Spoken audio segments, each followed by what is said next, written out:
4 things you must remove from your home if you want harmony, clarity, and true prosperity. Listen closely, because your environment shapes your destiny.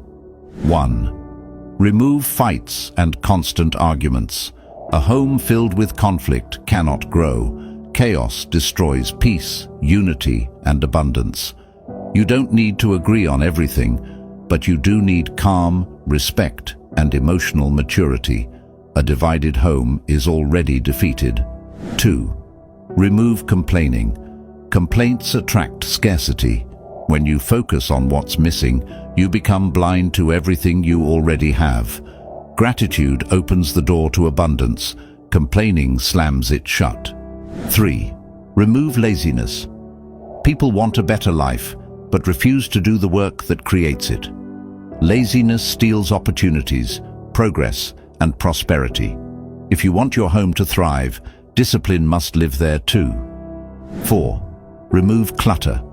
A messy home is a reflection of internal chaos. Disorder drains your energy, clouds your thoughts, and pushes prosperity away. When you take care of your space takes care of you.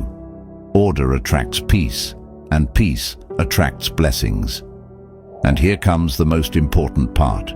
A harmonious home isn't built by luck. It's built by choices, the things you allow and the things you remove.